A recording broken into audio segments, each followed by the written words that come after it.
So I want to then talk for a few minutes about the trial that we did, because it really shows how many of these people can be improved. And again, earlier, better. Let's see how we're doing on time here. Okay. So first, let me say I'm really excited and honored to have done this trial with three outstanding functional medicine physicians, Dr. Hathaway, Dr. Toups, Dr. Deborah Gordon. They all did an absolutely fantastic job with these patients.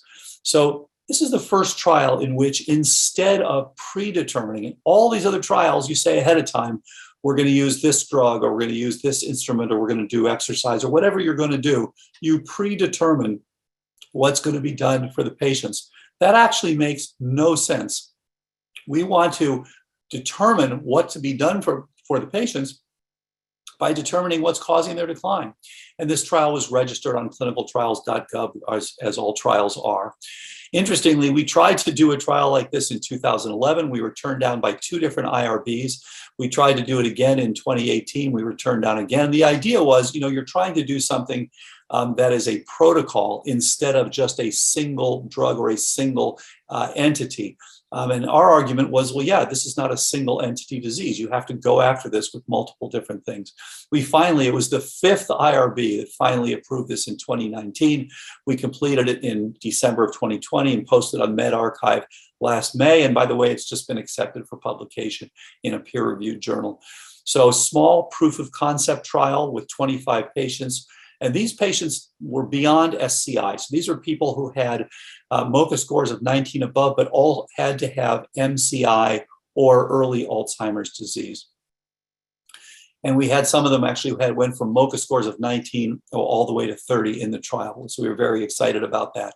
And the idea was we wanted to compare a personalized precision medicine type of protocol for over 9 months. Now, the typical protocol for Alzheimer's disease is done with huge numbers of people over 18 months. And why? Because the effect of the drugs is so tiny. You're not looking for an improvement. You're looking for, instead of doing this, you're doing this. It's slightly, so therefore slightly slower. So therefore, you've got to use huge numbers of people and go for a long time to find that statistically different. Because if you do that, you could potentially have a $500 billion drug. And this is unfortunate because this has really led to trying all these things that really don't work very well at all. In this case, we're seeing a bigger outcome. We're seeing a bigger improvement so that we can now actually look at smaller numbers of people for shorter times. Of course, we want to make sure with long-term follow-up that these people have stayed better. And we know from the anecdotes, we have people now decade on this that are doing very, very well because we're going after the things that are actually causing the problem. Then in the evaluations, we want to identify the root cause contributors, of course. We want to look at pathogens, all the things we've been talking about, toxins, metals, et cetera.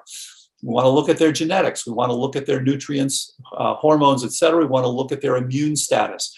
The classic story with both COVID-19 and Alzheimer's is that you've got the innate system active and the adaptive system is not able to clear the problem. So in the trial, we assessed these people. We looked at their Montreal Cognitive Assessment score. So we will look at them at 0, 3 months, 6 months, 9 months. Now, for anyone who's used MoCAs in their practice, they're simple to do. You can do them in about 12 to 15 minutes. Great assessment for cognitive decline, but they're not terribly sensitive.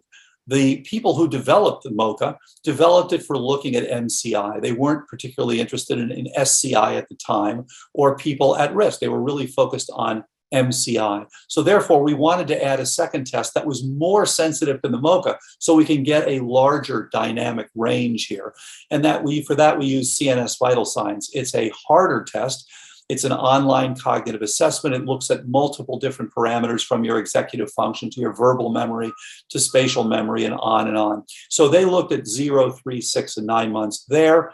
That together gave us a larger dynamic range, and it excluded a ceiling effect. You can have a ceiling effect where someone would come in who really does have early MCI, but maybe scoring 28 on a MoCA, but their CNS vital signs will show very clearly that they are struggling to get that 28 on the MoCA. Then the third thing, which is very complementary to the first two, the AQ21 is where you ask the spouse or the partner to determine, and you ask them, have they had problem with memory? Have they had problem with forgetting this or putting things together or calculations or things like that? And the score on there goes from 0 to 27. And anything over 4 suggests that there's beginning to be some problems. If your partner is saying, yeah, this person's struggling with more than 3 different things, more than 3 different areas, then they're likely to be having problems. And so we took people with scores over 5, where the partner knew, yes, there's something that's a real problem here. Now, when you're starting to get up 15 and above, then this is compatible with full-on dementia. And we had some in there, but most of these people were in the MCI range. And then AQ20 is another score. It comes from the AQ21, but it's specifically for change. Did you get better in this? Did you get better in that? Or did you get worse? And so they score them from -2 to +2 for each of 20 different things. So you can have a score from -40 to +40, where you're looking at, what does the partner think? Does the partner notice that you've improved? And we've included that because there have been some drug trials where there was a minimal effect, and so it was scored as, yeah, this is positive, but in fact, the partners couldn't notice anything. So we wanted to know, could we see objective changes, but could the person living with them also see subjective changes? So real world sorts of changes. And then finally, we did MRIs with volumetrics at the beginning and then again at the end. Did we make a structural difference? Now, of course, the problem with MRIs is that they're relatively insensitive to change. You can see improvements in electrophysiology, for example, which is more sensitive than what you'll see with actual structural changes of the brain. But we wanted to look, nevertheless, to see whether, in fact, we could see improvements.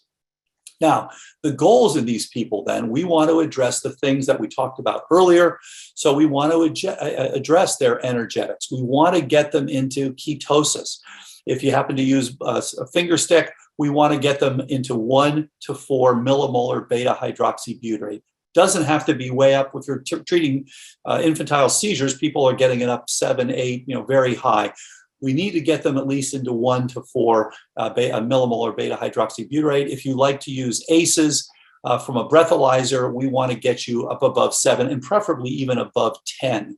We want to make sure that your cerebral blood flow is adequate. So we want to make sure that your vasculature is working. We want to make sure, and that's, again, where getting people to do regular, relatively intense exercise can be very, very helpful. Oxygenation, one of the least appreciated contributors to cognitive decline. Many of these people, whether it's because they have sleep apnea or structural problems with their airways, are dropping their oxygenation. And many people, when they actually check that, are surprised by how poor their oxygenation is while they're sleeping. And then mitochondrial function, we want to optimize that. And as I mentioned earlier, substrates, ketones and glucose. Then we want to make these people insulin sensitive and metabolically flexible. We want to target their HOMA-IR to 1.0 or lower. Many of these people come in with HOMA-IRs of 1.8, 2, 2.5, or even 3. We want to get them down to 1.0. We want to give them appropriate trophic factor support, get their hormones to be optimized, their nutrients to be optimized. We want to resolve their inflammation. And again, some of these people will come in with a more of an atrophic approach and have no issues with inflammation. But others, inflammation is a common problem. And again, you have to remember the amyloid itself, the amyloid beta that's in the plaques in Alzheimer's disease, is a part of the innate immune system. So as long as your innate immune system's turned on, you're going to continue to make this. And this has been, as Professor Rudy Tanzi and Robert Moyer from Harvard showed years ago, A beta is an excellent antimicrobial peptide. Then we want to treat the pathogens and we want to optimize the microbiomes, whether it's because you've got pathogens intraorally, whether it's because you've got a tick-borne illness such as Borrelia, Babesia, Bartonella, Ehrlichia, any of these things, whether it's because you have a poor gut microbiome or a leaky gut, all of these things are potential contributors. And then we want to detoxify. Many of these people have toxins as part of the overall contribution to their cognitive decline. And then, no surprise, people who had some degree of stimulation, whether it was light stimulation, magnetic stimulation, brain training, these things are all helpful. So again, you have to think about it like someone working out with weights. The weights are the stimulation. You don't want to have someone on a regimen of weightlifting, but give them no nutrition. If they're sitting there with kwashiorkor or marasmus, they're not going to be doing well with working out with weights. We want to optimize all these other things, and then we want to stimulate them. We want to improve their adaptive immune system. So, of course, they should have appropriate zinc levels and magnesium levels and vitamin D and all these sorts of things. And we want to reduce the innate system because that's where the amyloid's coming from. And then after we do these things, we'd like to reduce the amyloid. Sure, that's fine. And actually, curcumin is one of the things that binds very tightly to amyloid and helps to reduce the amyloid level. And there are other things as well, but that's one way to get rid of them. This is where I think the drugs, these anti-amyloid drugs, are ultimately potentially going to be very powerful. Once you've addressed all these other things and you use them, you're going to want to go down on the dosages, use small amounts to help remove this, but you don't want to remove it as long as you've got these ongoing insults. And then ultimately, of course, regeneration and synaptogenesis. And of course, there are multiple ongoing trials for stem cells in Alzheimer's disease. But if you look at this, what you realize is that just doing stem cells as a monotherapy is like trying to rebuild a house as it's burning down. It really doesn't make any sense. We want to do the other things. We want to put out the fire first, then we want to rebuild. And I think they'll have an important role in rebuilding this. So lots and lots of data coming out of the trial, but I just want to show you one thing here and then give you a summary. So this is the CNS vital signs data. This is for the neurocognitive index, which is for all tests combined. You can see here that there are improvements from the baseline at 3 months, further improvement at 6 months, and further improvement at 9 months. Now, the pandemic happened right in here. So we didn't get lots of improvement at 9 months compared to 6 months, but in fact, it was slightly better. You can see here, a few people fell off the wagon here, stopped doing what they were supposed to be doing, and actually did a little worse at 9 months. But overall, as a group, there was still statistically significant improvement at each of the time points. So just to summarize then, 76% of these people improved their MoCA scores. Now, that's not saying they went down more slowly. They actually improved them, and the average improvement was 3.9 points on the MoCA scale. Their neurocognitive index improved. So 84% of the patients improved their neurocognitive index. And I see we're doing fine on time here. So cognitive subtests. Verbal memory was improved, statistically significant improvements. Executive function, statistically significant improvements. Same for psychomotor speed, same for cognitive flexibility, and others as well.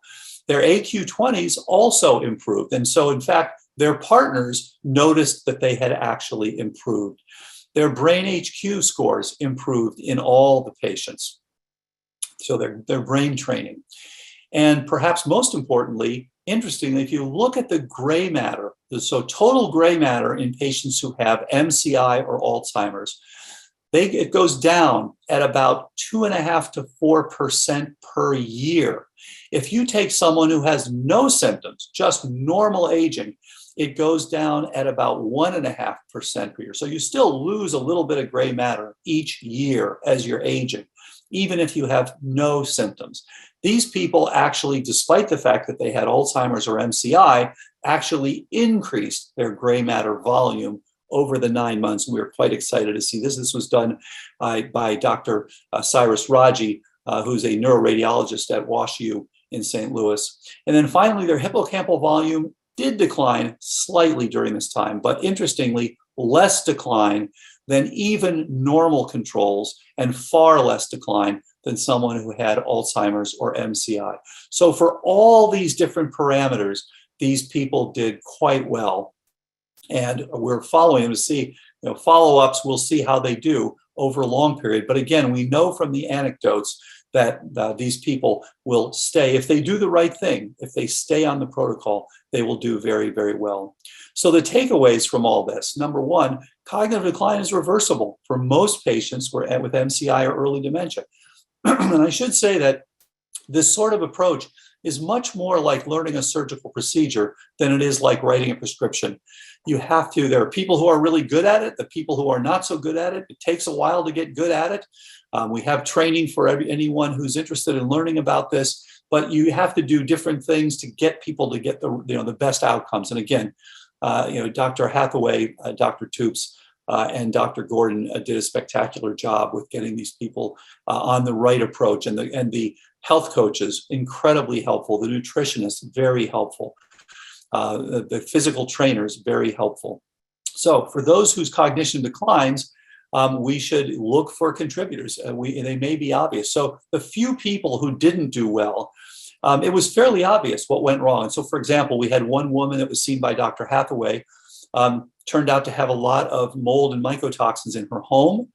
She said, I'm not addressing this. I'm not moving out. I'm not remediating. And no surprise, she did not show improvement. So for most people, if you look, you can tell what's actually failing. Now, one critical piece is that the feasibility, getting this done, it's not simple. And so we want to make it easier and easier, of course, without losing the efficacy. So we're trying to simplify this, and also we're trying to do better with the computer algorithm to determine, can we tell people, okay, here's the thing that's far and away the number one for you. Here's number two, here's number three.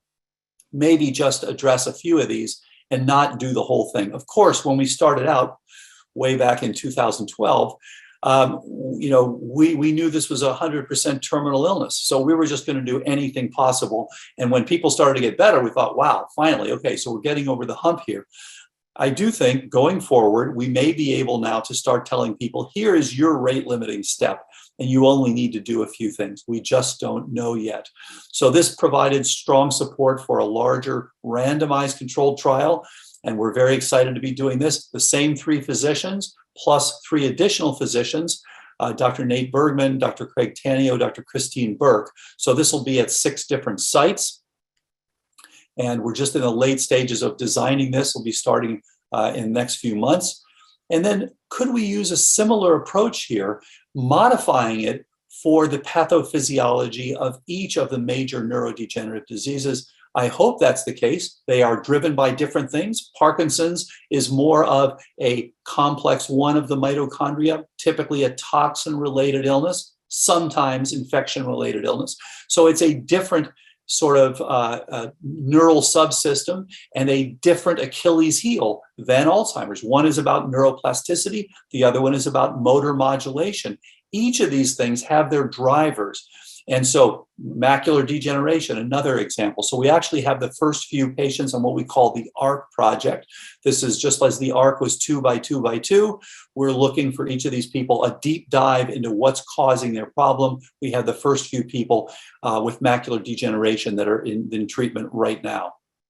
And then if you combine the fact that we can get improvements with the previous finding I mentioned earlier, there are decades before you have Alzheimer's disease. It really suggests that Alzheimer's disease should now be optional. I know that sounds crazy, but the reality is if everybody got on prevention or earliest reversals, we could make this the rare disease that it should be. So how do we make it optional? Everyone should get a cognoscopy if they're 45 years of age or older. And that's simple. It's some blood testing that I was talking about earlier. Basic blood tests. We want to know about inflammagens. We want to know about these various things that drive it. And then we want to have an online cognitive assessment like CNS vital signs, and you can do that. What we call the CQ test is a free online test. And then finally, if you have symptoms, you should also include an MRI with volumetrics. If you don't have symptoms, that's optional. If you develop symptoms, we want to go more evaluation. So the idea is to make this the most efficient. Everyone can do some basics, and then a few people will fall through the cracks. Those people want to have a more extensive evaluation, a more extensive approach, and then a few of those people will fall through, and so forth and so on. So if we have a multi-tiered approach, most people should do very, very well with just some basic prevention.